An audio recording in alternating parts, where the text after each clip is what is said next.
మనము కోపపడి ఏమని అంటామంటే ఎక్కువగా పాత సినిమాల్లో ఉంటాయి పాటలు. ఏ విధంగా అంటే, ఉన్నావా, అసలు ఉన్నావా, ఉంటే ఈ విధంగా మా కష్టాలు ఉన్నాయి కదా అని మనము చూస్తూ వింటాం ఇలాంటి పాటలు. మనము కూడా మన వ్యక్తిగత జీవితంలో ఎందుకు దేవా ఇన్ని కష్టాలు, ఇన్ని బాధలు అని మనము దేవుని సన్నిధిలో మనము ఏడుస్తూ ప్రార్థన చేస్తూ ఉంటాము. గమనించండి, ఈ ఉదయకాల సమయంలో దేవుడు మనతో మాట్లాడుతున్న మాట ఏంటంటే, ఆయన సేవ చేసిన సేవకులైనా, ఆయన సేవలో సేవకులతో పాటు సహాయం చేస్తున్న విశ్వాసులైనా, వారి వ్యక్తిగత జీవితాలు ఏ విధంగా ఉన్నా కూడా దేవుడు మనల్ని మర్చిపోలేదండి. దేవునికి స్తోత్రం. మనము పరిశుద్ధ గ్రంథంలో కొంతమంది జీవితాలను మనం చూసినట్లయితే, మనము యెషయా 49:15 దేవుని యొక్క మాటలు ఏ విధంగా ఉన్నాయంటే, స్త్రీ తన గర్భమున పుట్టిన బిడ్డను కరుణింపకుండా తన చంటి పిల్లను మరచునా అనే ఒక మాట రాయబడి ఉంది. అంటే దేవుని యొక్క వాక్యము ఏమని సెలవిస్తుందంటే, ఒక తల్లికి ఒక చిన్న శిశువు ఉంటే ఆ శిశువును ఆ తల్లి మరుస్తాదా అని ఒక ప్రశ్న వేయడము జరిగింది. మనం చూసినట్లయితే ఏ తల్లి కూడా, ఏ తండ్రి కూడా తన పిల్లల్ని మర్చిపోడు. అదేవిధంగా ఏ తల్లి కూడా తన పిల్లల్ని వదులుకోదు. ఒకవేళ ఆ విధంగా వదులుకున్నా కూడా, లేకపోతే ఆ విధంగా మరిచినా కూడా, నేను మిమ్మల్ని మరువను అని దేవుడు సెలవిస్తున్నాడు. దేవునికి స్తోత్రం. మనము న్యూస్ చూసినట్లయితే చాలా సందర్భాల్లో పుట్టిన పిల్లల్ని అలాగా ఏదో చెత్త కుప్పలో పడేయడము, ఏదైనా గుడుల దగ్గర వదిలేయడము, ఏదైనా హాస్పిటల్లో వదిలేయడము, ఇలా ఎన్నో చూస్తున్నాం. అంటే తల్లి ఆ పని చేయదు, కానీ అలాంటిది ఆ కొన్ని తల్లులు చేసే సందర్భాలు కూడా ఉన్నాయి. అంటే తల్లి తన పిల్లలైనా మర్చిపోతుంది, కానీ నేను నిన్ను మర్చిపోను అంటున్నాడు. దేవునికి స్తోత్రం. అయితే మనకి కలిగిన ప్రతి ఇబ్బందుల్లోన బాధల్లో మనం ఏమని మనము దేవునితో ప్రార్థన చేయాలంటే, దేవా నీవు మమ్మల్ని మర్చిపోవు అని మనము దేవుని సన్నిధిలో మనము ప్రార్థన చేయాలి. దేవునికి స్తోత్రం. అదేవిధంగా మనము యోహాను సువార్త 14:18 ఒక మాట ఉంది. అదేమనంటే, మిమ్మల్ని అనాథులుగా విడువను అంటున్నాడు. దేవునికి స్తోత్రం. నిజంగా ఈ రోజుల్లో మనం చూసినట్లయితే పిల్లలు తల్లిదండ్రులు వదిలిన సందర్భాలు ఉన్నాయి, అదేవిధంగా తల్లిదండ్రులని పిల్లలు వదిలిన సందర్భాలు ఉన్నాయి.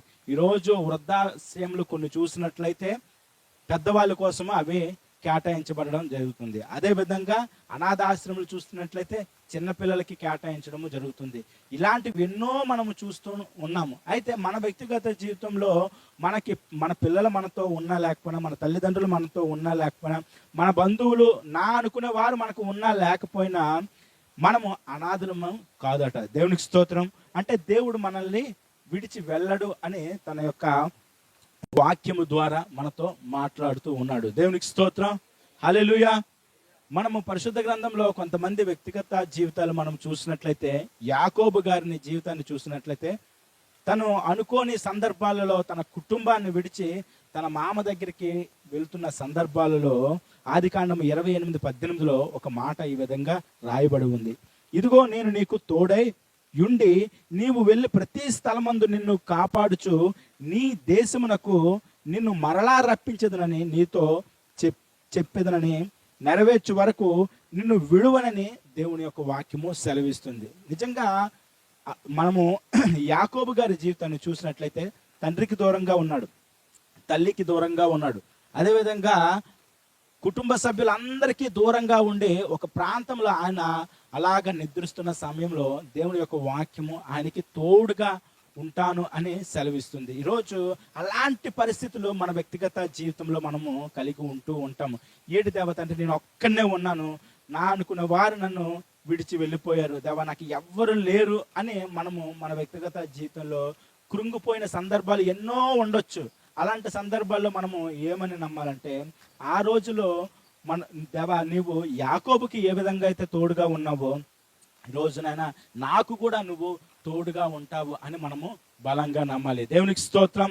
అదేవిధంగా మనము ఇంకా కొన్ని వ్యక్తిగత జీవితాలు మనం చూసినట్లయితే, ఇజ్రాయిల్ ప్రజలు మనం చూసినట్లయితే, ఇజ్రాయిల్ ప్రజలు ఐగుప్తు దేశంలో అనేక సంవత్సరాలు బందీగా ఉండి అనేక పనులు చేస్తూ ఉన్నారు. వాళ్ళు అనుకోవచ్చు, దేవా ఇదేనా మా బ్రతుకు, ఇదేనా మా స్థితి, దేవా మా పితరులకు నువ్వు వాగ్దానం ఇవి ఇచ్చావు కదా, ఇంకా మేము ఈ కష్టాల్లో ఉంటున్నాము, ఇంకా మేము ఈ శ్రమల్లో ఉంటున్నాము, ఇంకా మేము ఈ బాధల్లో ఉంటున్నాము అని అనేక సార్లు వారు కృంగిపోయారు. అయితే దేవుని యొక్క వాక్యము మనము చూసినట్లయితే నిర్గమకాండము 2వ అధ్యాయము 24లో ఏమని ఉందంటే, కాగా దేవుడు వారి మూలుగులు విని అని రాయబడి ఉంది. అంటే అబ్రహాముకి, ఇస్సాక్కి, యాకోబుకి చేసిన నిబంధన ఆయన జ్ఞాపకము చేసుకున్నాడట. దేవునికి స్తోత్రం. అంటే ఇంకా వాళ్ళు బందీగా ఉండడము, ఇంకా బానిసత్వంలో ఉండడం అనేది దేవుని చిత్తము కాదు.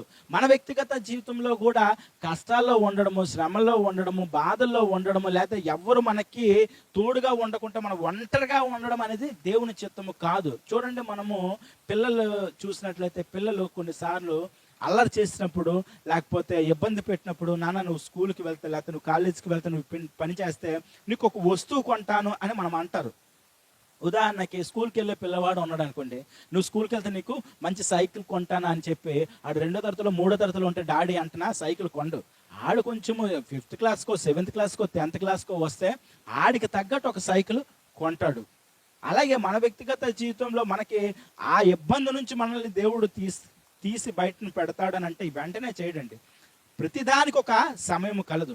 ఆ సమయం వరకు మనం ఏం చేయాలంటే వెయిట్ చేయాలి. ఎప్పుడైతే మనం అలాగా ఉంటామో దేవుడు ఆ యొక్క స్థలము నుంచి, లేకపోతే ఆ పరిస్థితుల నుంచి మన మూలుగులు ఆయన విని మనల్ని ఆ యొక్క స్థలము నుంచి తప్పిస్తాడు. దేవునికి స్తోత్రం. ఇజ్రాయెల్ ప్రజలు జీవితాలు కూడా అంతే. ఐగుప్తు దేశంలో ఉండేటప్పుడు వారి వ్యక్తిగత జీవితాలు, లేకపోతే వారి కుటుంబ జీవితాలు, అక్కడ ఉన్న ప్రజలందరూ బానిసత్వంలో ఉండేటప్పుడు ఆయన వారి యొక్క కష్టాన్ని, శ్రమను ఆలకించి ఏదైతే తమ పితరులకి వాగ్దానం చేశాడో ఆ యొక్క స్థలంకి మరలా పంపించడము జరుగుతుంది. దేవునికి స్తోత్రం. అదే విధంగా మనం ఇక్కడ చూసినట్లయితే ఏదైతే మనము కీర్తనలు చదివినప్పుడు అహరోను వంశస్థులు కూడా దేవుడు ఆశీర్వదించాడట. మనము ఈ యొక్క సందర్భాన్ని మనం ఎక్కడ చూడవచ్చు అంటే నిర్గమకాండము 6:22 నుంచి 27 చివర్లో మనం చూసినట్లయితే ఇజ్రాయిల్ ప్రజల్ని ఆశీర్వదించిన అహరోను యొక్క వంశస్థులు అనగా ఆయన యొక్క కుమారులను కూడా దేవుడు ఆశీర్వదించాడట. దేవునికి స్తోత్రం. మనము కూడా కొన్నిసార్లు చూడండి, మనము ఇతరులని ఆశీర్వదించినట్లయితే, ఇతరులని మనము బ్లెస్ చేసినట్లయితే దేవుడు మనల్ని, మన కుటుంబాలను కూడా ఆశీర్వదిస్తాడు. కొన్నిసార్లు చూడండి, మనం అనుకుంటాం నా నాలుగుకి మచ్చలు ఉన్నాయి, నేను ఏదంటే అదే జరిగిపోద్ది అని కొన్నిసార్లు చెప్పిస్తూ ఉంటాం. దేవుళ్ళు ఉన్నా కూడా మనం అలాంటి మాట్లాడతాం. మనం ఎప్పుడు అలాంటి యొక్క జీవితాలు మనము కలిగి ఉండకూడదు. మనం ఏ విధంగా ఉండాలంటే మనము ఇతరులని ఆశీర్వదించేటట్లుగా ఉండాలి. ఎందుకంటే ఒకరిని మనం ఆశీర్వదిస్తేనే దేవుడు మనల్ని కూడా ఆశీర్వదిస్తాడు. దేవునికి స్తోత్రం. ఈ ఉదయకాల సమయంలో దేవుడు మనతో మాట్లాడుతున్న మరొకసారి ఆ మాట ఏంటంటే, మన దేవుడు మనల్ని మర్చిపోడు. మనం క్రొత్త నిబంధన గ్రంథంలో కూడా అనేక సందర్భాలు చూడొచ్చు. ఉదాహరణకి ఏంటంటే, యేసు ప్రభుల వారితో పాటు 12 మంది శిష్యులు ప్రయాణం చేస్తున్నప్పుడు వాడ ప్రయాణంలో మనము చూసినట్లయితే మత్తయి సువార్త 8:23లో ఈ యొక్క సందర్భం ఉంటుంది. ఆ యొక్క వాడ ఏంటంటే సముద్రంలో మునిగిపోయే సందర్భాన్ని మనం జ్ఞాపకం చేసుకోవచ్చు. అయ్యా ఆయన చక్కగా పడుకుని ఉంటాడు. వీళ్ళందరూ ఏంటంటే ఆ యొక్క తుఫాను చూసి భయపడుతూ ఉంటారు. అయ్యా మా యొక్క బాధను నువ్వు లెక్క చేయవా, లేకపోతే మమ్మల్ని ఎక్కడే చంపేస్తావా, ఏంటా అనే ఒక సందర్భం ఉంటుంది. ఆయన దోణి ఎక్కినప్పుడు ఆయన శిష్యులు ఆయన వెంట వెళ్ళిరి.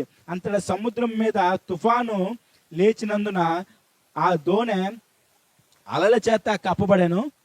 అప్పుడు ఆయన నిద్రించుచుండగా వారు ఆయన యొద్దకు వచ్చినప్పుడు, ప్రభువా నశించిపోవుచున్నాము, మమ్మను రక్షింపమని చెప్పి ఆయన లేపిరి. దేవునికి స్తోత్రం. మన వ్యక్తిగత జీవితంలో కూడా అలాంటి సందర్భము, సముద్రం అనే ప్రయాణంలో మనము ఆ యొక్క అలలకి మన వ్యక్తిగత జీవితాలు భయపడుతున్నప్పుడు మనం ఆయన్ని లేపేవారిగా ఉండాలి. మన ప్రార్థనలతోనే ఆయన్ని బ్రతిమలాడే వారిగా ఉండాలి. అంటే మనకున్న వాటిని బట్టి ఏంటంటే మనము కృంగిపోకూడదు. మనం ఏంటంటే దేవుని సన్నిధికి వచ్చి, దేవా పలానా ఇబ్బందిలో ఉన్నాను దేవా, తండ్రి పలానా విషయాల్లో నేను బాధపడుతున్నాను దేవా, పలానా విషయంలో నేను ఒంటరిగా ఉన్నాను అని మనము భయపడుతున్నప్పుడు దేవుని సన్నిధికి వచ్చి మనము ప్రార్థన చేయాలి. ఎప్పుడైతే మనము ప్రార్థన చేస్తామో మనము ఆ యొక్క సమస్యల నుంచి ముందుకి రాగలము. దేవునికి స్తోత్రం. మరొకసారి ఉదయకాల సమయంలో దేవుడు మనతో మాట్లాడుతున్న మాట ఏంటంటే, మన దేవుడు మనల్ని మర్చిపోయే దేవుడు కాదు. దేవునికి స్తోత్రం. ఈ కొద్ది మాటలు దేవుడు దీవించును గాక. విన్న వాక్యము నిమిత్తము డాడీ గారు ప్రార్థన చేస్తారు.